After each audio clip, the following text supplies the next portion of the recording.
दोस्तों, उत्तर प्रदेश में सुपरटेट की परीक्षा बहुत जल्दी आपको देखने के लिए मिलने वाली है। तो आप सभी को उसके सिलेक्शन प्रोसेस और साथ के साथ में कट ऑफ को लेकर जानकारी होनी बड़ी जरूरी है, क्योंकि आपको किस लेवल पे तैयारी करनी है, कितने लोगों से आपका कंपटीशन होने वाला है। आज के इस पूरे वीडियो में हम डिस्कस करेंगे 2018 में 2019 में सुपरटेट वैकेंसी का क्या कट ऑफ रहा था और इस साल कितना कट ऑफ बनने के चांसेस हैं, उसके बारे में पूरा डिस्कशन होने वाला है। तो चलिएगा स्टार्ट कर लेते हैं आज के इस इंपोर्टेंट सेशन को, जहां पर एक कंप्लीट एनालिसिस मैं आपको बताने वाला हूं।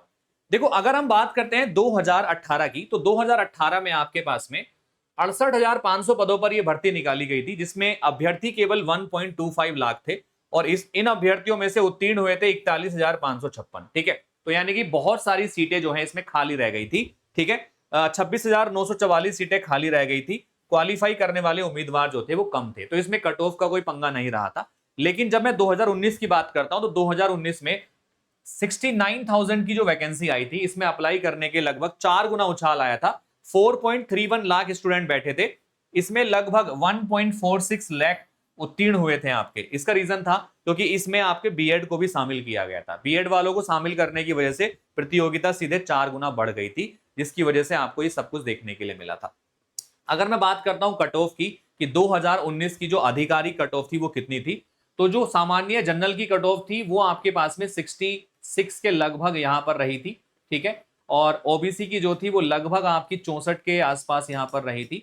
57 से 58 आपकी एससी एसटी की रही थी, और एसटी की जो थी सीटें रिक्त रहने की वजह से इसमें योग्य उम्मीदवार हमें कम मिले थे, तो ये सीटें इसमें खाली रह गई थी एसटी कैटेगरी में।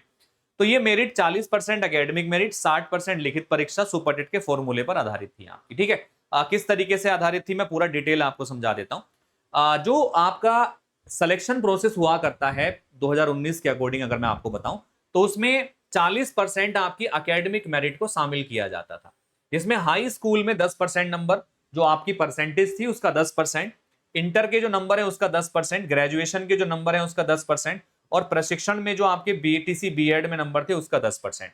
इनका सबका 10-10% लेके एक गुणांक बनाया जाता था। 60% लिखित परीक्षा का प्रतिशत, लिखित परीक्षा में प्राप्त अंकों का कुल प्रतिशत जो था उसका 60% लिया जाता था। ठीक है, इसके आधार पर आपका जो है यहाँ पर टोटल एक मेरिट बनता था। 40% ये जोड़ के 60% वो जोड़ के उसके आधार पर सिलेक्शन आगे बढ़ाई जाती थी। लेकिन इस बार इसमें बदलाव होने की पूरी पूरी संभावनाएं हैं। इस बार सारा दारोमदार लिखित परीक्षा के ऊपर होने वाला है। एकेडमिक मेरिट को हटाए जाने की पूरी पूरी संभावनाएं हैं। अगर नहीं हटाया जाता है तो उन छात्रों के लिए बड़ा नुकसान है जिन्होंने पहले परीक्षा उत्तीर्ण कर ली है, क्योंकि पहले मार्किंग बहुत टफ होती थी, बच्चे फेल भी होते थे, बहुत कम परसेंटेज होती थी। लेकिन अभी क्या है, अभी के बच्चों की परसेंटेज ज्यादा है कंपैरिजन टू प्रीवियस वन। ठीक है, तो यहां पर एकेडमिक मेरिट अगर लगाई जाएगी तो उससे एक तरीके से अनफेयर माना जाएगा। तो एकेडमिक मेरिट हटने के पूरे पूरे चांसेस हैं इस बार आपके।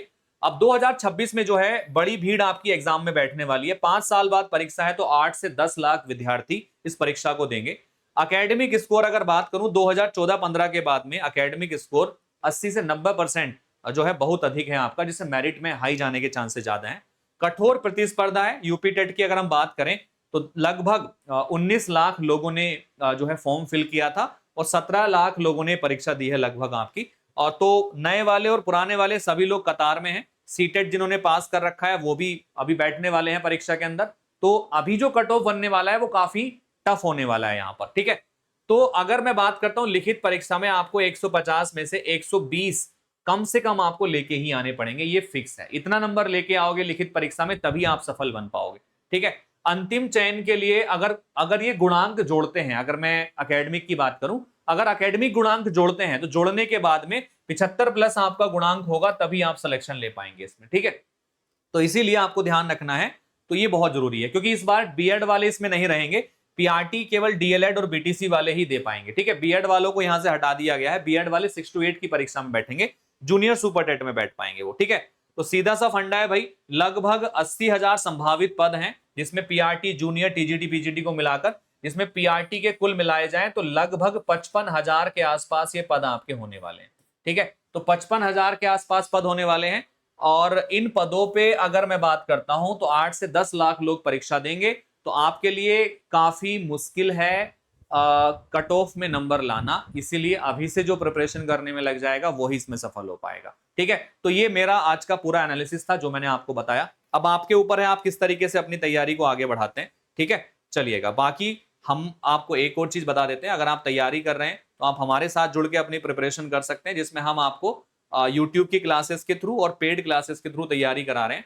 हमने अभी जो है आपके लिए आज एक ऑफर चलाया हुआ है स्पेशली, यानी कि 7 जुलाई है, 7 जुलाई का ये ऑफर है, जिसमें आप सभी को कमल कूपन कोड अप्लाई करने पर 999 रुपए में 12 महीने की वैलिडिटी मिल रही है। जो भी इंटरेस्टेड लोग हैं इस नंबर पर मुझे कॉल जरूर करिए, मैसेज जरूर करिए, मैं आपकी हेल्प करूंगा। अच्छा, एक और जरूरी चीज है इसमें जो आपको जानना जरूरी है, हमने आपके लिए ना एक बैच भी लॉन्च कर रखा है, that is master G batch.